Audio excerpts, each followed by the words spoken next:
Study. We're doing Mystery Guest Tuesday once again, and I have a new guest for you. I can't tell you who it is yet. This person has a lot of cool things to be told about them. So I'm just going to give you two facts that I know for certain is that he memorized Shel Silverstein's True Tale when he was 8 years old and claims that he still knows it, though he won't be reciting it. And he also likes honey with his peanut butter as opposed to jelly. He's actually doing his first live tour on the internet right now, and his name is Jonathan Edwards. Hey, how are you doing today? Hey, good to see you, Aaron. Glad to be with you. Thanks. Let me do some product placement real quick. There we go. The Jonathan Edwards, if I didn't say that correctly. Yeah.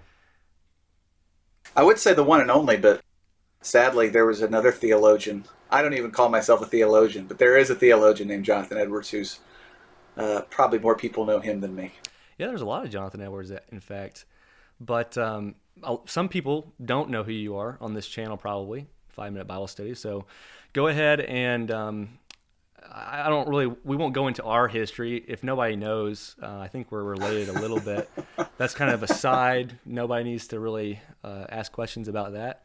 But I think everybody already knows, but it's okay. But anyways, we both have a commonality, and that's that we both operate online resources, trying to share Bible studies and so forth. And so I wanted to bring on somebody that could share us a little bit more about their resource, make it available to everybody, bring some awareness. And I think most people on my channel know who you are and your channel. But go ahead and tell us, if you wouldn't mind, what made you start Pure and Simple Bible way back when? Sure. Yeah, I'd love to talk about it. I'm always excited to talk about it. Thank you for inviting me, being your second mystery guest. So everything I do it because of a devotion that I have for Jesus.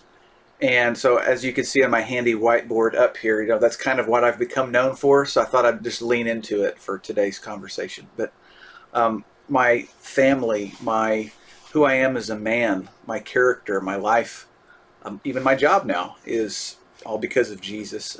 I wasn't always a preacher. I started out as a school teacher, and then I've kind of transitioned into preaching. So I guess if I was to say what Pure and Simple Bible is, it is a platform where one can go and find various resources that I have created and use them for their own purposes. If it's for personal study or to equip others, then it's an umbrella of resources.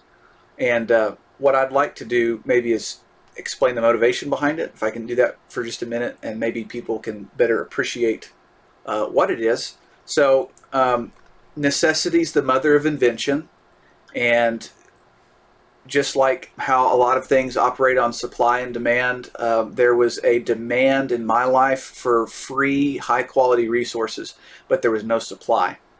In 2014, I moved to Cambodia and started my work for 3 years as an evangelist who was helping local Christians and congregations over there. And so I was needing a way to study with people who didn't live where I lived. And Cambodia it's kind of challenging to get around the country. It takes a little bit longer to get places on the roads, etc. And so we weren't able to see these Christians except for like once a month or maybe once every 2 or 3 weeks. And these are people who can sometimes read, sometimes not. If they do read, they're reading at a 2nd, 3rd, 4th grade reading level, some of them. Others are very educated. And so there's, just like it is in the States, there's a large variety of members of the church. And so what we were doing initially was we were going on preaching tours. Every 2-3 weeks, we'd go visit every congregation. We'd try to do 2-3 days of study. But we couldn't leave anything with them. And so a lot of these folks had never studied the Bible before. They're coming out of Buddhism. And so they struggled with Bible reading and having resources that would help them improve their Bible understanding.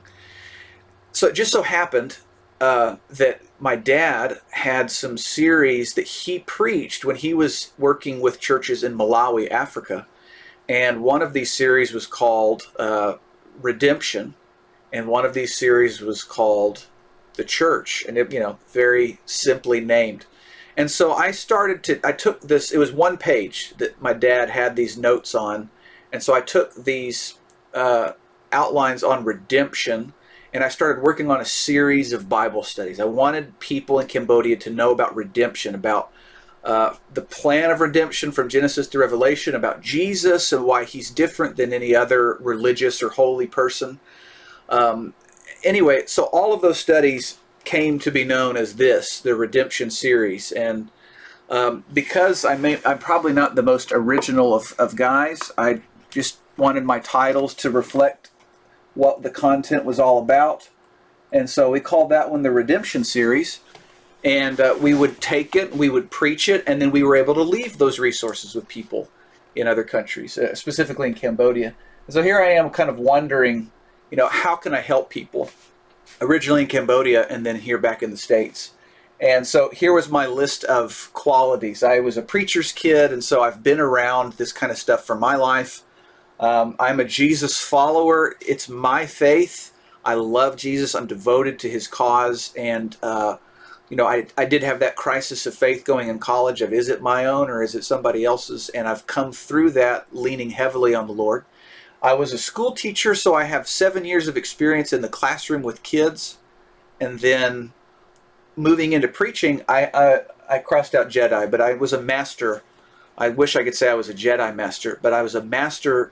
I have a master's degree in literacy, curriculum, and instruction. And that's so boring that I almost fall asleep talking about it because literacy, curriculum, and instruction just doesn't seem that entertaining. But what it's really good at is organization of content. And so I can take the content and I can set standards and objectives for people and then try to walk them through it. So anyway, it started with one, and then as I went along, I made a series on the Bible. I made a series on the church. I have this latest one on Let's Talk About Jesus. It's for kids and for English language learners. So if you have a neighbor who's maybe from another country that they don't speak English very well, but you just have a connection with them, this one will help them improve their English and learn about Jesus. And anyway, so what I offer now is called Pure and Simple Bible. .com. It's a website, and I have videos that I put on that website on YouTube. Facebook is kind of the platforms I operate. I have a podcast, which is where I interview people, kind of like you're doing right now, and I put an episode out every Monday. And then I've got workbooks, and then I've got digital versions of those workbooks that people can use on their phone, or you can also do it by snail mail if you want, but you can encourage people in your area to study the Bible. So final thought in this very long ramble before maybe you ask a question is I want to empower Christians to do the work. My motivating philosophy is just do it. And that's why you'll see my content is probably not maybe as aesthetically pleasing as others who may take time in what they do. But for me, it's about getting it out there and learning as I go. That's why you'll see right here it says master copy. I have my master copies in my workbook so that when spelling errors are found, people will call me and be like, hey man, there's a spelling mistake on page 30. And I'll go and I'll fix it. But I just want to get the stuff to the people and try to be creative in how I do that so that I can empower Christians to be Bible study leaders and also make people who don't know about Christ encounter him. We both have a similar trait in that neither one of us were preachers from the get-go. And so where was that in your teaching career that you identified, hey, I want to start preaching? Because for me personally, that wasn't, it took me some time in college to really get there. I think I always wanted to preach. I have a paper from the 4th grade where it says, whenever I grow up, I will be, and I said I will be a preacher. And my reasoning was so I could travel around the world and I'd have less of a chance of getting married. So like half of it came true. But so I've always wanted to preach, but circumstances that were definitely within my control as a teenager, I didn't take the best advantage of, I guess, my upbringing. Not to say I was a terrible person. This is not like some sort of confession. It's just me saying, as a preacher's kid, I kind of thought it was in the bag because I was a preacher's kid. And then when I graduated college, I got married the next Saturday. Oh, wow. And the jobs didn't come calling, There were others who had been more diligent in some of their studies, and so they kind of got those jobs, and I didn't. And so I started teaching school as a backup. But I like to think of it as God's providence, because what I thought I was going to do is teach for 1 year and then get a job. But instead, I ended up teaching for 7. And God, I believe, used that opportunity to help me understand what it meant to teach. So I used that to, I guess, hone the craft of teaching. And then now I can take those skills and talk to people about Jesus instead of talking to them about mathematics. I can definitely relate. If you ask my family when I first started nursing, that in fact, I heard them say, "You're going to be a nurse?" I didn't have quite the characteristic qualities, but what it did teach me is one thing was patience, and I found out that helped me a lot later down the road. So, what are some qualities that I feel like this is something I've heard some brothers talk about who maybe were older preachers, who maybe were relatively young, like my age, and some of them went straight into the career, and some of them did secular jobs then. Do you feel like your teaching career had a good positive effect on prepping you? Oh, absolutely. In fact, if I ever do train young men, I will probably tell them, one, you have to get a degree or a trade. Like, that's going to be mandatory in the Jonathan Edwards School of Preaching. But secondly, I would like to see you use it for a few years. Now, I have dear friends who jump straight into preaching, and so, obviously I have no ill will or animosity towards them.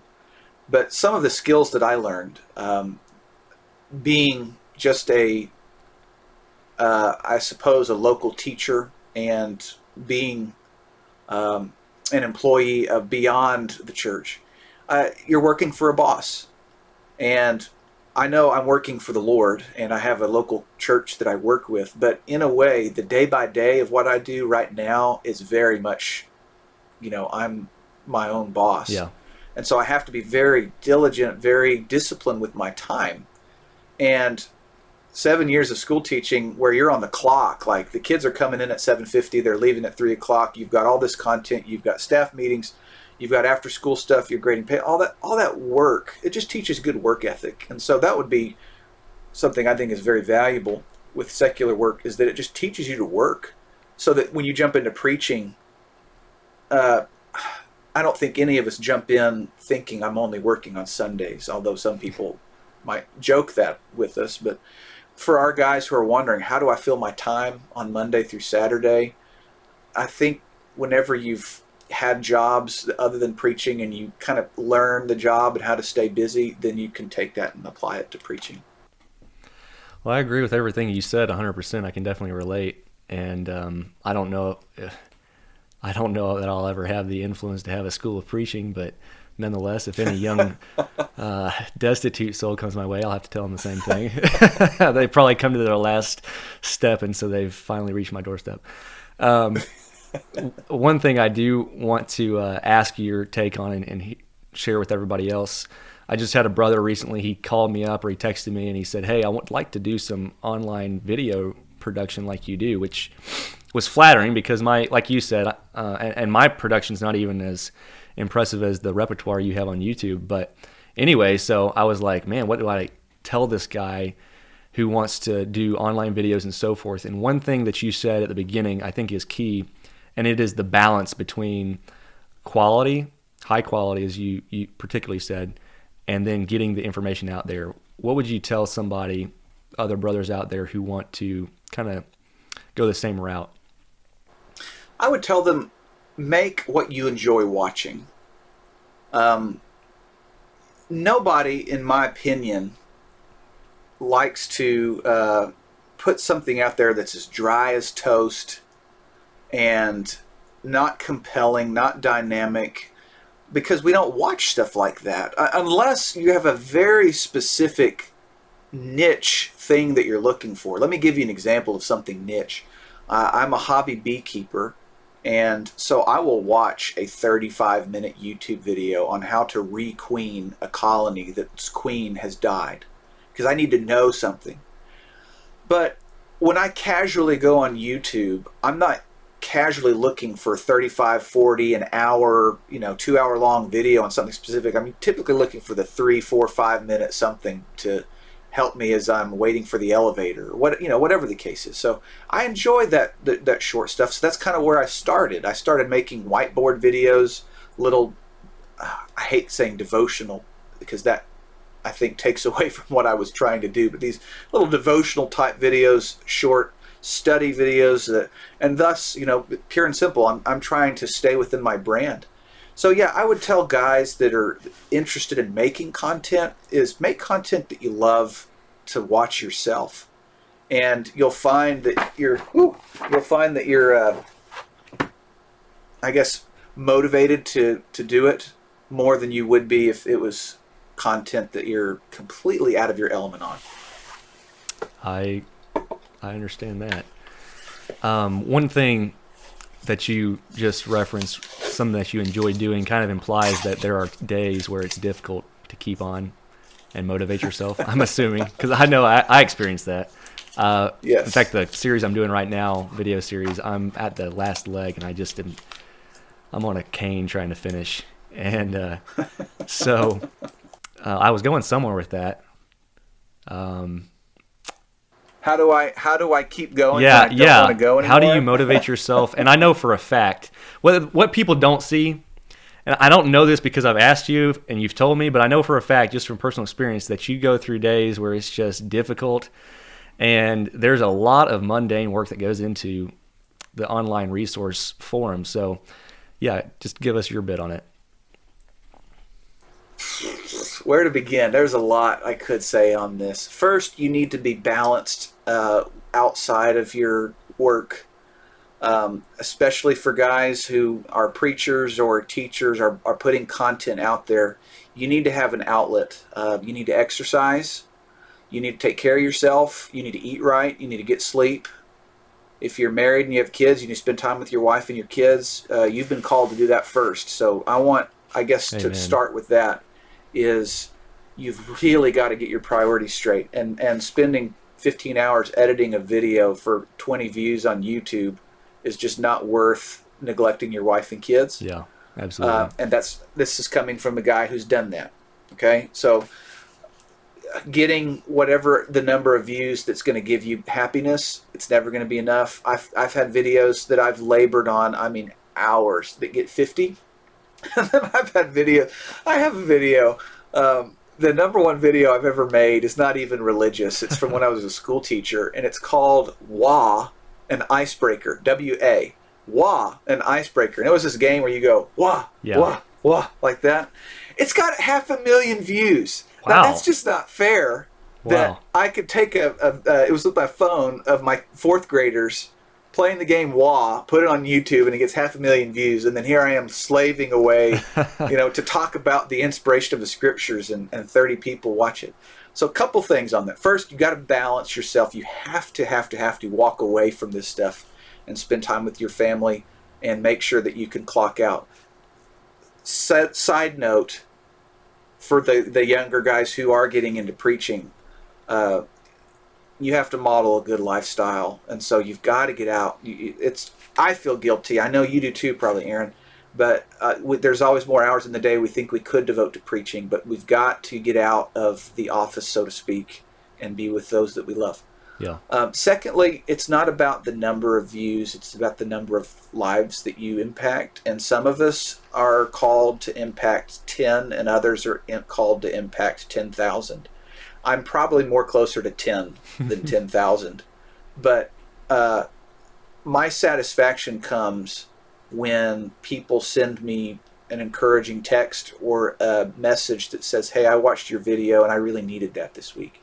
And when I get 2 of those texts, that's what I need. I don't need 20,000 texts. I need to know that somebody out there is benefiting from this. And I need to know that God is being glorified. And I hope that the glorification is happening by making the content available. I have to remember that 1 Corinthians 3 tells me, I plant and water, God provides the increase. So quit clicking refresh and hoping that you go viral. Yeah. Let God take the content, and He will provide the increase in the heart of the audience. So I'm just going to be balanced. I'm going to go. I used to go for a jog. I've hurt my toe, so I've been biking lately. So I go for a bike ride.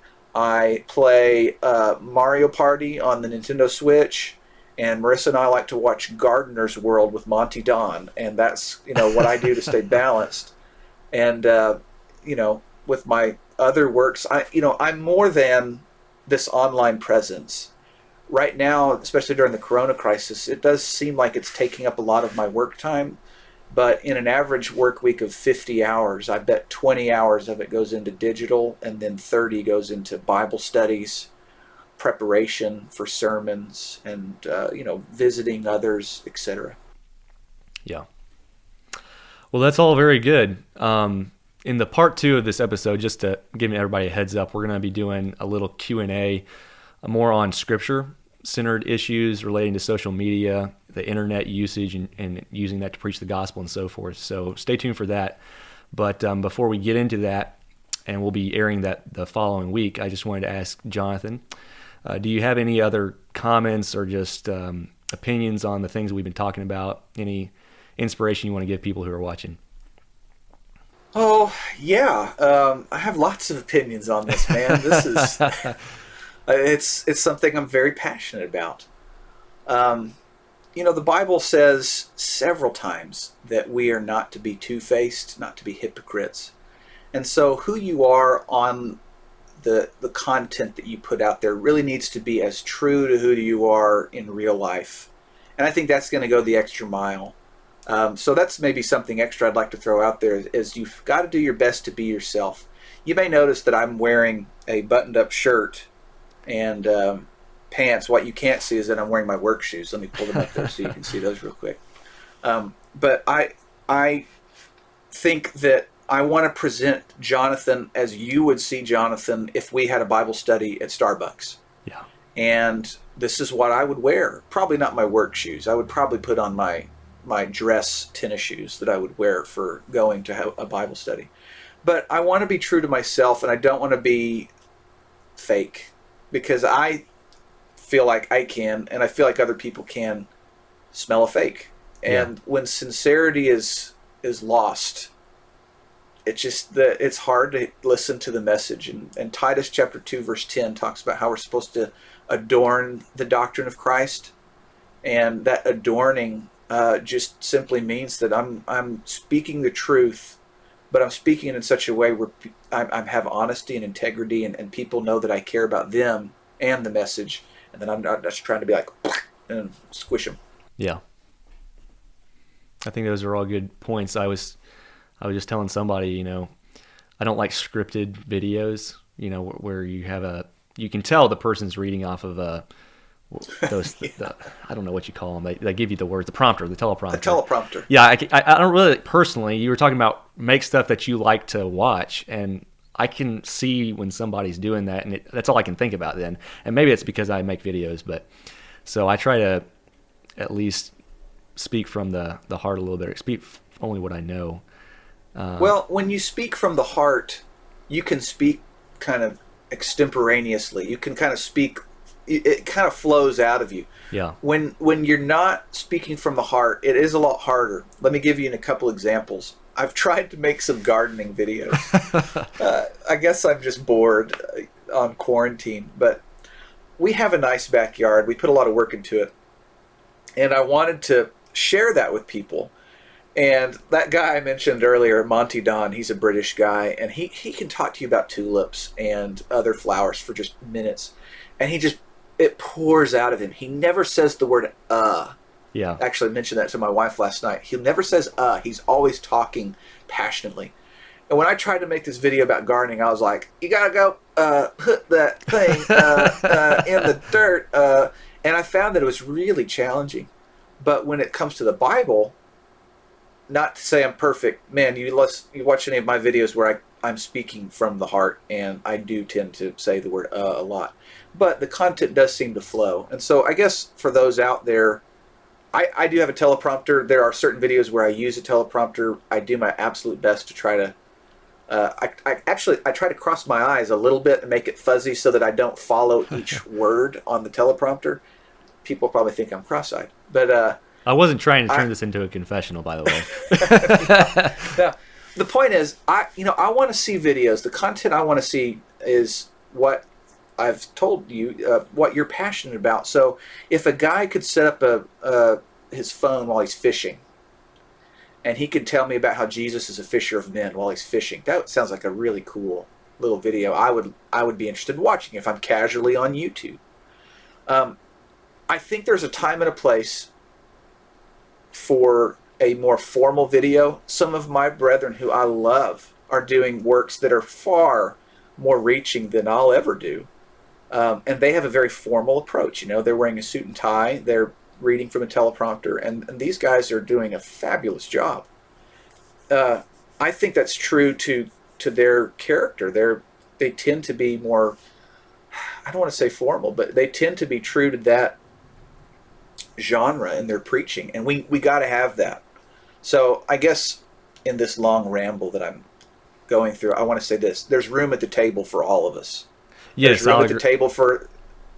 Go ahead. I agree with that. I just wanted to say that what I said before about what I personally want to do was not a diss at anybody. It's just, yeah, you can tell when people preach, like Dwayne Permenter. If you know Dwayne Permenter, there's only one Dwayne Permenter, and it's very, very different from like a Clint DeFrance. So absolutely, and they're both excellent preachers, but man, it's so different in their style. Well, I was just talking today on the phone with my dad. I was talking about Kevin and Brett, the guys who do Let the Bible Speak. Yeah. And these guys are polished. And, man, we are so fortunate to have talent like that for the content that they produce. And so, yeah, there's room at the table for everyone. So if you like that and you want to make that, then make it, if that's what you love. And, if you want to do something less, I keep using the word formal. I hate saying that because maybe people might misinterpret what I'm meaning. But if you want to make less formal stuff, maybe it is where you're in a short sleeve button down holding a mug with a B on it. There's room for all of us as long as, we're true to Jesus. Yes, absolutely.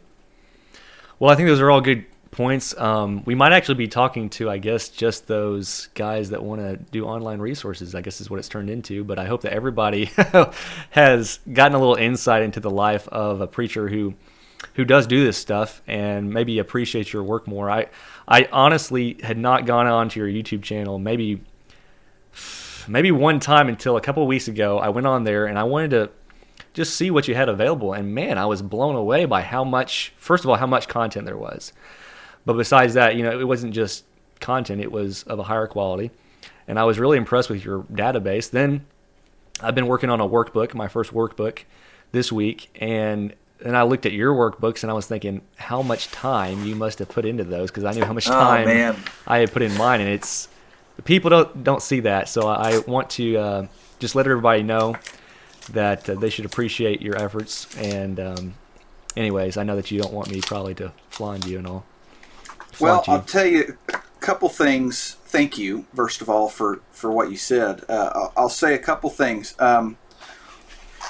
One, it may be easy for those who want to put stuff online to think that you have to be jolly all the time. But I am constantly driven by the desire to improve, and I'm constantly driven by the desire that I'm not good enough and I'm failing. And so I'm constantly trying to do better. And that is a healthy and an unhealthy mindset. Let's maybe unpack it for a moment. It's healthy to be driven. It's unhealthy when you can't focus because of looking at your insecurities. And so I guess I want to encourage people to be driven and never be satisfied with your work. You can always increase. And if you can figure out the other part, please let me know, because I need help figuring it out. Being satisfied with who you are and that you are good enough, because I can preach that to others, but I struggle sometimes with whether or not I'm worthy enough for the Lord. So unrelated to what I've just said, you talked about the content that I've made and the time that I've put in it. And just to let our viewers know, I started writing in the fall of 2014. And I've finished my first 3 workbooks about 2 or 3 years later. So it takes a long time. They go through several drafts. But just one of the things that I like about my workbooks that I want to share with others is the illustrations. So I'm going to put this up here real quick so that people can see you might notice that Adam and Eve are different colored. And, honestly, I've had people tell me, Adam and Eve were probably the same mixed color that everybody else could come from. But if you look on all the pages of my workbooks, you'll notice characters who are different shades of color. And the reason is, when I made this workbook series in Cambodia, I had several people tell me, not about the workbooks, but about Christianity. They would say, Jesus is the white God and Buddha's the brown God, and that's just the way it is. And that drove me crazy, because I was like, it's not fair, for one, it's wrong. But then I would look at like what the resources were available, the movies that are made, the children's Bibles that are illustrated, and Jesus is always white. He's always European haired, fair skinned, he looks like me. And so, yeah, there are billions of people around the world that can't relate to that. And so in my workbook series, I really went above and beyond to not make it be a single skin tone, but everyone should feel like they're a part of it. And so there's some of these pictures. Let me try to find just one more real quick. These pictures identify Christians as coming from all different walks of life. And, here's one with all these disciples. And just to notice their hair or lack of hair. Notice their body type. And, I tried to make it to be where, whether you pick it up in America or in Africa or in Asia, you could, not everybody in it's going to look like you, but there's going to be somebody that looks like you. So, for what it's worth. I just want to say with that statement, Brother John Daniel, if you're watching this, he just told you there is hope in Christ for you with no hair. And if you're not watching this, then shame on you. So may somebody tell you. Great stuff. Well, no comment, brother. No comment, because a lot of my best friends went bald. I tell people that I'm holding down the fort for the rest of the guys my age who've got the razor out and shaved it all off. I still got mine. It's just turning gray. I have pretty blessed hair in my genes, so I'm hoping that will hold up. And I'm always ragging Brother John at church about that, so I just wanted to throw that in there. That's going to finish up our first part of this segment, and come back and see us for part 2 next week. It's going to be the interview Q&A, talking more about Scripture, some particular questions about online preaching, sharing stuff online, and how does that balance with how we've typically viewed Scripture and how we typically preach. It presents some new scenarios, and some of those are being experimented right now in the midst of increased isolation, the coronavirus pandemic. So we're going to be addressing some interesting questions that I think will pique your interest, and we'll see you then.